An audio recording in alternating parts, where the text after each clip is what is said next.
How to use quite a bit, might as well, and just my luck from espressoenglish.net. Have you noticed that when you listen to informal English conversations, you hear some expressions that you can't understand?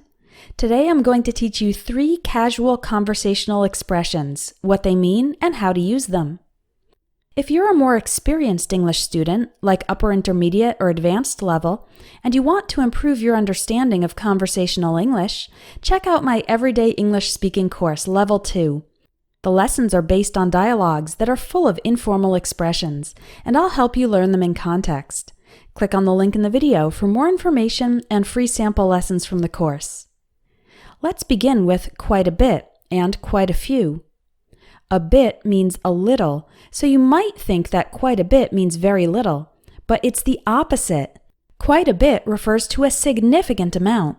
It's more than normal, but less than a lot. If you say, "There's quite a bit of ketchup on this hamburger," it means the amount of ketchup is noticeably more than what would be considered normal.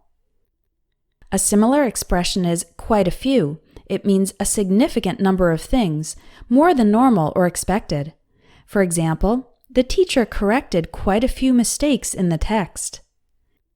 Use quite a few with countable nouns. Quite a few books, quite a few ideas, quite a few people. Use quite a bit of with uncountable nouns. Quite a bit of water, quite a bit of furniture, quite a bit of advice. Now let's look at the expression might as well. Imagine you're at work, but there aren't many tasks for you to do, and your boss says, "Since you're not very busy, you might as well go home early." What does the expression might as well mean? Might as well means it's probably better to do something than not to do it. There's no reason to avoid the action, and there will be no negative results if you do it, so the action is recommended. Here's another example. You and your friend are going to a movie, but when you get to the theater, you discover that the tickets to that particular film are sold out. You can say to your friend, "We're already at the theater, so we might as well see a different movie." You're saying it's better to see a different movie than to leave and have wasted the trip to the theater. How about the exclamation, "just my luck"? If you hear someone say, "just my luck," you might think that they are lucky or fortunate. But this exclamation actually has the opposite meaning. It means the speaker was very unlucky. If you buy a brand new shirt and on your first day wearing it, you spill coffee all over it, you could say, "just my luck." It's something of a sarcastic phrase referring to bad luck.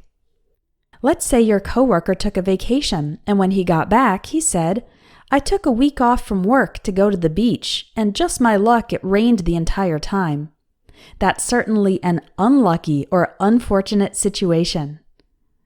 Now you know how to use the expressions quite a bit or quite a few, might as well, and just my luck. Can you create your own sentences with these phrases? Give it a try. And to continue learning lots of informal English from conversations, sign up for my Everyday English Speaking course Level 2. You can do that by clicking on the link in the video or in the description.